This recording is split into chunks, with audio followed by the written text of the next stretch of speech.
Tuku uyah no kali rungkut gak teko kuliah kok yo iso ae nitip scan barcode. Masih dilestarikan.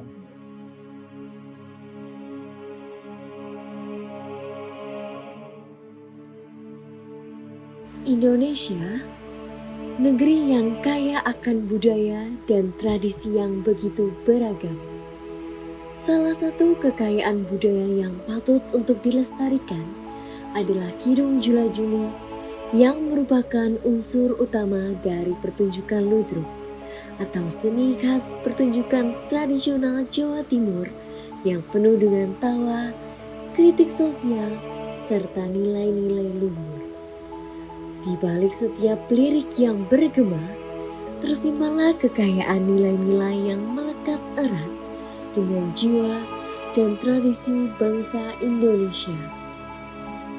Sebetulnya Jula Juli itu adalah bentuk performansi baru dari tradisi lisan yang dulunya itu tradisi lisan semacam parikan, semacam pantun itu sudah menjadi tradisi kebudayaan terutama di wilayah Nusantara ini. Di etnis Melayu mereka punya pantun, di masyarakat Jawa mereka punya semacam tarian seperti itu. Tapi memang ketika itu namanya belum Jula Juli.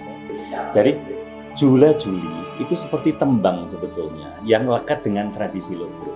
Nah, tradisi Jula Juli ini ketika era ludruk, yaitu yang pertama kali kan ludruk itu eranya era lerok. Lerok itu dulu ada nama seorang tokoh yang bernama Pak Santik dari Jombang. Mereka inilah yang pertama kali itu mempopulerkan lerok. Ya, terus kemudian di era Besut, terus kemudian Cak Durasim dan sebagainya, yang generasi berikutnya, di situ Jula Juli sudah mulai lekat sebagai bagian dari tradisi yang ada di dalam kesenian ludruk. Era setelah Indonesia merdeka, ketika ludruk sudah mulai punya bentuk performansi, dimulai dari kidungan dan sebagainya, itu Jula Juli itu munculnya di era ini. Jadi tokoh ludruk lah kalau kita berbicara tentang siapa yang menginisiasi Jula Juli pada masa awal. Jadi para tokoh ludruk. Ya. Jula Juli itu sebetulnya seperti tradisi pantun di dalam budaya Melayu. Kalau di dalam budaya internasional, misalnya di era Yunani dulu kan sudah muncul hal-hal yang serupa. Yang jelas ada keteraturan terkait dengan bunyi.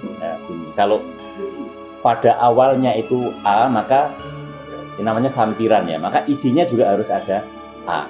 Nah, seperti itu. Struktur panjangnya bisa 1-1, bisa 2-2. Nah, yang jelas ada keteraturan irama terkait dengan struktur kata-kata yang dipilih sebagai bagian dari tarian itu. Tidak semua orang itu suka dengan Jula Juli. Yang lebih disukai sekarang ini adalah yang dalam bentuk tarian, gitu. Dan saya melihat generasi sekarang ini mereka ada semacam ketidakrelaan ya kalau tradisi asli Jawa Timur ini kemudian menjadi punah. Saya masih melihat banyak event yang digelar oleh beberapa institusi mengadakan lomba parian. Jadi khususnya parian ini. Jadi parian ini sebagai bagian dari Jula Juli. Bahkan di kesenian populer, di lagu-lagu dangdut itu mereka terinspirasi dengan bentuk-bentuk parian. Itu artinya mereka paham dan kompeten dengan model struktur parian itu dan diadopsi dalam bentuk lagu-lagu. Nah, jadi menurut saya perlu ada semacam pelestarian dalam bentuk mengedukasi generasi muda agar mereka paham bagaimana struktur, termasuk bagaimana mempraktikkan atau menyanyikan tarian yang baik itu bagaimana. Itu perlu. Oke, saya berikan contoh ya, tarian singkat. Yang penting itu strukturnya kena. Jadi kalau A, nanti di bagian belakangnya juga harus A. Nah, coba perhatikan strukturnya.